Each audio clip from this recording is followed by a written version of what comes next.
Hello friends, welcome to our YouTube channel. आज मैं आपके सामने हरियाणा स्टैटिक्स की एक वीडियो लेकर आई हूँ। ठीक है, आज की क्लास स्पेशली सीईटी को ध्यान में रख के ली गई है आपकी। इसके अंदर हम हरियाणा के अंदर जितनी भी मोस्ट इम्पोर्टेंट झील है ना, जो आपके एग्जाम के अंदर पूछी जाती है, वो वाली करेंगे।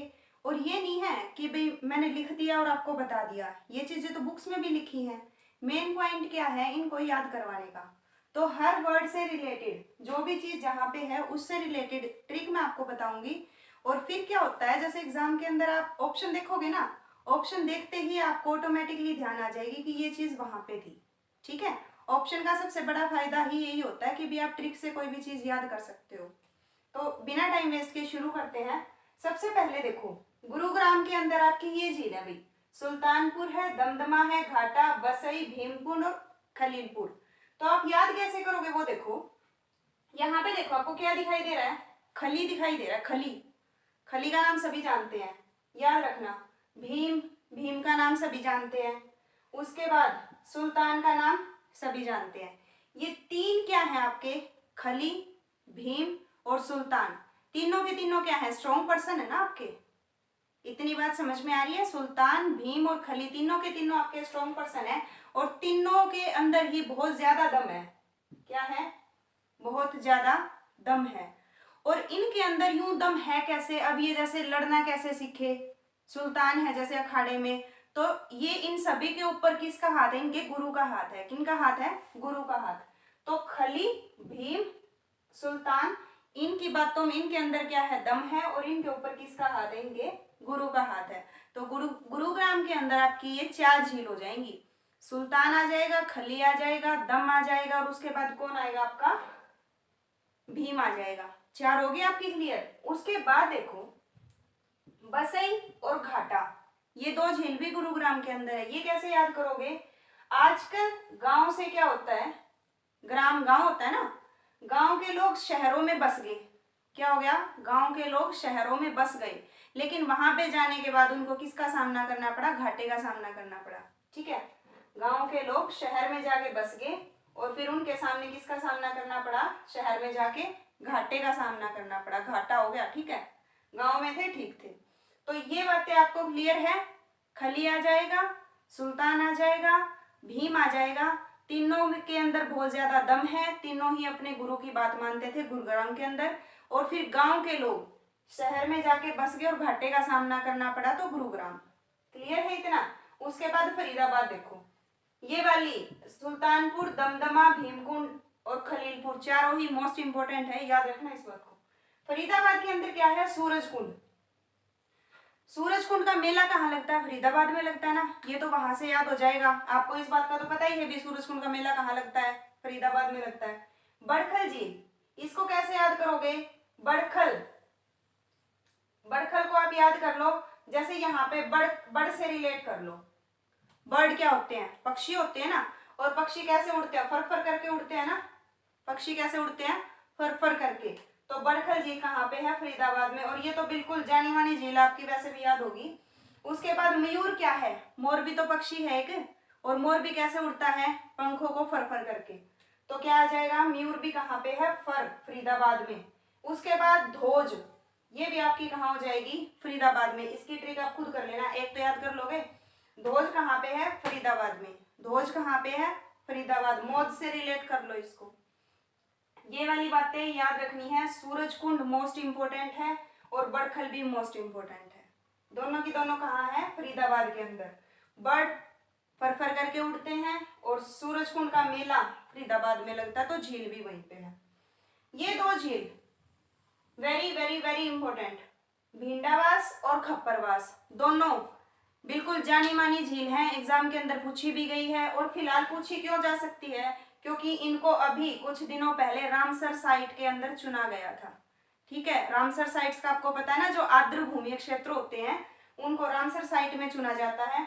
भिंडावास और खप्परवास दोनों झीलों को चुना गया था। तो ये दोनों झील कहाँ पे आपकी, झज्जर में है। कहाँ है, झज्जर में। ये भी आपको याद रखना है 100%। उसके बाद देखो, मेवात के अंदर, मेवात के अंदर आपकी तीन झील है भाई, चंदेली, कोटला और डबचिक। तीनों ही नाम देख के आपको उस साइड मेवात की साइड की वो मतलब सेंस नहीं आ रही है।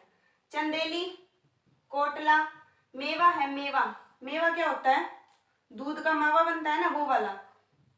उसको क्या किया आपने? कूट लिया। क्या किया? कूट लिया। कूट के उसको आपने डब्बी में रखा।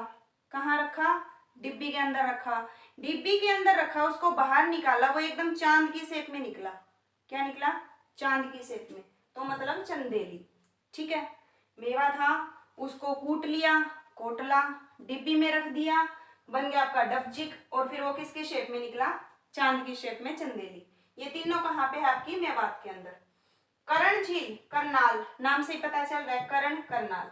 हथिनी कुंड, ये है आपका हथिनी कुंड बैराज कहाँ पे है? यमुनानगर में है। तो हथिनी कुंड झील कहाँ पे होगी? यमुनानगर के अंदर। या फिर ऐसे याद कर लेना कि हाथी है वो यमुना नदी को पार करके। हाथियों ने कौन सी नदी पार की? यमुना नदी। टिक्कर ताल, पंचकुला के अंदर। टिक्कर ताल कहाँ है? पंचकुला में। याद कैसे करोगे? टिक्कर को टक्कर से रिलेट करो कि जो 5 पांडव थे उनसे टक्कर लेने वाला कोई नहीं था। किन से टक्कर लेने वाला? 5 पांडवों से। किन से टक्कर लेने वाला? 5 पांडवों से टक्कर लेने वाला। उसके बाद देखो बीबीपुर है आपका। बीबीपुर कहाँ है? कुरुक्षेत्र में। ये याद कैसे करोगे? बीवी, बीवी क्या होती है? आपकी वाइफ। ठीक है, आपकी वाइफ से, बीवी से आपकी लड़ाई होगी तो क्या होगा? महाभारत का युद्ध होगा। बीवी से लड़ाई होगी तो क्या होगा? महाभारत का युद्ध। और महाभारत का युद्ध कहाँ हुआ था? कुरुक्षेत्र के अंदर। तो बीबीपुर कहाँ है? कुरुक्षेत्र में। उसके बाद बिदकेयार, बिदकेयार कहाँ पे है? कैथल में। इसकी कोई ट्रिक नहीं मिली भाई मेरे को, तो ये आप लोग बताना मेरे को कि बिदकेयार झील कैथल में है, इसको आप कैसे याद करोगे। नेक्स्ट देखो, नेक्स्ट है आपके सामने रानी तालाब। रानी तालाब कहाँ पे है भाई? ये तो मोस्ट फेमस है रानी तालाब, जींद के अंदर है, कर लोगे आप याद। चिल्ली, फतेहाबाद के अंदर। चिल्ली झील कहाँ है? फतेहाबाद के अंदर। इसको कैसे याद करोगे? चिल्ली को चिल से याद करो। चिल, चिल बोलते हो ना, ठीक है, माइंड को चिल रखो। अगर हम माइंड को चिल रख के कोई काम करेंगे तो अपने आप फतेह हासिल हो जाएगी उस काम के ऊपर। ठीक है, चिल्ली कहाँ पे है? फतेहाबाद के अंदर। ओटू कहाँ है? सिरसा के अंदर। इसको याद कैसे करोगे? ओटू बैराज का आपको पता है ना, ओटू बैराज कहाँ पे है? सिरसा के अंदर है। तो ओटू झील भी कहाँ है? सिरसा के अंदर। उसके बाद है ब्लू बर्ड। यहाँ पे भाई ब्लैक करना, एक तो आपका ब्लू बर्ड। ब्लू बर्ड कहाँ है? आपकी हिसार के अंदर। ब्लू बर्ड कहाँ है? हिसार के अंदर। और ब्लैक बर्ड कहाँ है? हांसी के अंदर। ये 2 चीजें याद रखना, ब्लू बर्ड हिसार के अंदर और ब्लैक वाली हांसी के अंदर। उसके बाद तिलियार, ये भी याद होगा आपको, ठीक है, बहुत पुरानी झील है और एग्जाम में कई बार पूछा भी गया है, तो ये तो आप याद कर लोगे। तिलियार झील कहाँ पे है? रोहतक के अंदर है। उसके बाद है शोभा सागर झील, ये है आपकी महेंद्रगढ़ के अंदर। इसको याद देखो कैसे करोगे, इन्होंने नाम के आगे क्या लगा दिया? सागर लगा दिया। वैसे क्या है? ये झील है, ठीक है, तो इस झील की शोभा बढ़ गई ना। और एक चीज याद कर लेना कि जो हरियाणा का नीचे वाला यानी साउथ वाला हिस्सा है, साउथ वाला हिस्सा है वो हरियाणा की शोभा बढ़ाता है। तो साउथ वाले के अंदर किसको याद कर लोगे आप? महेंद्रगढ़ को। ऑप्शन के अंदर मान लो 4 दे दिए, अब ये मत बोलना कि चारों नीचे वाले ही दे दिए तो जी, ठीक है। महेंद्रगढ़, शोभा सागर कहाँ है आपकी? महेंद्रगढ़ में। उसके बाद मैंने ये 3 झील यहाँ पे क्यों लिखी है? क्योंकि इनसे रिलेटेड मैं कुछ बताना चाहती हूँ। वो क्या है? दमदमा झील आपकी कहाँ पे है? दम है किसकी बातों में? खली की बातों में, भीम की बातों में और सुल्तान की बातों में, ठीक है। कहाँ पे है ये? गुड़गांव के अंदर। दमदमा झील गुड़गांव में है, लेकिन मैंने यहाँ पे दोबारा क्यों लिखी है? दोबारा इसलिए लिखी है, ये सबसे बड़ी झील है। सबसे बड़ी झील कौन सी है? दमदमा झील। कौन सी है? दमदमा। बड़खल कहाँ पे है? बर्ड उड़ के फरफर करके, फरीदाबाद के अंदर। कहाँ पे है? फरीदाबाद के अंदर। क्यों लिखी मैंने? ये तो सबसे बड़ी झील थी, ये सबसे बड़ी प्राकृतिक झील है, इंसान ने बनाया इसको, सॉरी कृत्रिम झील है ये। कौन सी है? कृत्रिम झील। ये वाली थी प्राकृतिक सबसे बड़ी। उसके बाद भिंडावास कहाँ पे है? झज्जर में है, रामसर साइट में चुना गया था, लेकिन ये सबसे सुंदर झील है। क्या है? भिंडावास सबसे सुंदर झील है, ठीक है। तो झील से रिलेटेड अगर कोई क्वेश्चन एग्जाम में देखने को मिलेगा तो इन्हीं झील में से पूछेगा, इससे बाहर कुछ नहीं आएगा। तो इसको अच्छे से याद कर लेना। अगर वीडियो को 1-2 बार भी देख लोगे ना, ऑटोमेटिकली याद हो जाएंगी। यहाँ तक वीडियो को देखने के लिए thank you. Have a nice day.